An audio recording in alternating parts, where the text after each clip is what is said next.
Hello guys, അപ്പോൾ ഞാൻ വിചാരിച്ചു നമുക്കൊരു മൂവി റിവ്യൂ ചെയ്യാമെന്ന്. അപ്പോൾ നമ്മൾ എന്തായാലും ചെയ്യാൻ പോകുന്നത് ഡിമോണ്ടെ കോളനി എന്ന് പറഞ്ഞ മൂവിയാണ്. ഡിമോണ്ടെ കോളനി ഫസ്റ്റും ഉണ്ട് സെക്കൻഡും ഉണ്ട്. അപ്പം ഞാൻ ആദ്യമായിട്ട് ഈ ഫിലിം കാണുന്നത് എപ്പോഴാണെന്ന് വെച്ച് കഴിഞ്ഞാൽ ഇൻസ്റ്റാഗ്രാമിൽ റീൽസ്. നമുക്ക് എല്ലാവർക്കും അറിയാം, നമ്മളെല്ലാവരും ഏറ്റവും കൂടുതൽ മൂവി സജഷൻ കിട്ടുന്നത് ഇൻസ്റ്റാഗ്രാമിൽ നിന്നായിരിക്കും. അങ്ങനെ എനിക്കും കിട്ടിയത് ഇൻസ്റ്റാഗ്രാമിൽ നിന്നാണ്. ഇതിൻ്റെ ഡയറക്ടർ എന്ന് പറഞ്ഞാൽ നമ്മുടെ ഇമിക്ക നൊടികൾ, അതേപോലെ നമ്മുടെ കോബ്ര സിനിമയിൽ വിക്രമിൻ്റെ അധീര അതൊക്കെ ചെയ്ത അജയ് നാഗവേൽ പുള്ളിക്കാരൻ്റെയാണ്. പുള്ളിക്കാരൻ തന്നെയാണ് ഡയറക്ടറും അതേപോലെ തന്നെ ഇതിൻ്റെ റൈറ്ററും. ഡിമോണ്ടെ കോളനി പറയുകയാണെങ്കിൽ 2-3 മിനിറ്റ് കോബ്രയിൽ തന്നെ കാണിക്കും കേട്ടോ. കോബ്ര കണ്ടില്ലേ? കോബ്ര നമ്മുടെ വിക്രമിൻ്റെ കോബ്ര. അപ്പോൾ ഇതാണ് അജയ് നാഗമുത്ത്. പുള്ളിക്കാരൻ തന്നെയാണ് ഇമേഗ നൊടികൾ. ഇത് ഡിമോണ്ടെ കോളനി ഫസ്റ്റും സെക്കൻഡും ഉണ്ട്.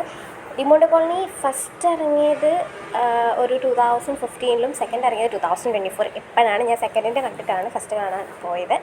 പുള്ളിക്കാരനാണ് ഈ പടത്തിലെ നായകൻ. ഫസ്റ്റിലും ഉണ്ട് സെക്കൻഡിലും ഉണ്ട്. ഫസ്റ്റിൽ പുള്ളിക്കാരൻ ഇങ്ങനെ നിൽക്കുന്നത്, സെക്കൻഡിൽ കുറച്ചുകൂടെ പ്രായം തോന്നിക്കും. സംഭവം നല്ല ഇൻട്രസ്റ്റിംഗ് ആയിട്ടുള്ള ഒരു കഥയാണ്. നിങ്ങൾക്ക് എന്തായാലും ഇഷ്ടപ്പെടാണ്ടൊന്നും ഇരിക്കില്ല. അപ്പോൾ ഞാനിത് ഫസ്റ്റും സെക്കൻഡും ഒരുമിച്ചാണ് കണ്ടത്. എനിക്ക് നല്ലോണം ഇഷ്ടപ്പെട്ടു. അതേപോലെ തന്നെ ഞാൻ എൻ്റെ ഫ്രണ്ട്സിനും ഇത് റെക്കമെൻഡ് ചെയ്ത് കൊടുത്തു. ഫസ്റ്റ് ഓക്കെ, കുറച്ചൊക്കെ പേടിച്ചു, ദേ ലൈക്ഡ് ഇറ്റ്. ബട്ട് സെക്കൻഡ് അവർക്ക് അത്ര വർക്കായില്ല എന്നാണ് അവർ പറഞ്ഞത്. ബട്ട് എനിക്ക് നല്ലോണം സെക്കൻഡ് വർക്കായി ഗൈസ്. അത് ചിലർക്ക് എന്തോ, ഞാൻ ഫസ്റ്റ് സെക്കൻഡ് ഒരുമിച്ചിരുന്നാണ് കണ്ടത്. എനിക്ക് ഹൊറർ സിനിമ ഇഷ്ടമാണ്.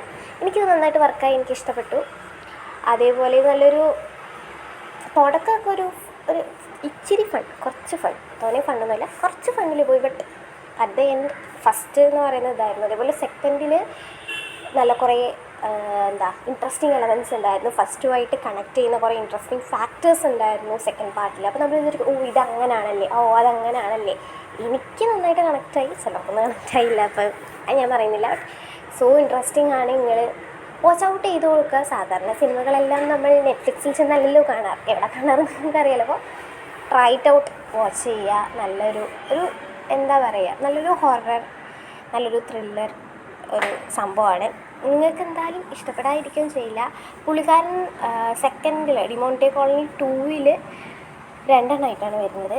പിന്നെ ഈ സിനിമ ഞാൻ ഇൻസ്റ്റാഗ്രാമിൽ ആദ്യമായിട്ട് വെച്ചപ്പോൾ ഡീമൻ്റെ കോളനി എന്നാണ് ഞാൻ വായിച്ചത്. പിന്നെയാണ് ഇത് ഡിമോണ്ടെ കോളനിയാണ് മനസ്സിലായി. ഈ പുള്ളിക്കാരിയാണ് നമ്മുടെ ഇതിൽ സെക്കൻഡിൽ നായിക. ഫസ്റ്റിലെ നായികയൊന്നുമില്ല, സെക്കൻഡിലെ നായിക. പുള്ളിക്കാരി മറ്റേ ഒരു പടം ഉണ്ടല്ലോ, മല്ലിപ്പൂ വെച്ച്, അതിനകത്തെ നായികയാണ് പുള്ളിക്കാരി. അപ്പോൾ സെറ്റാണ്.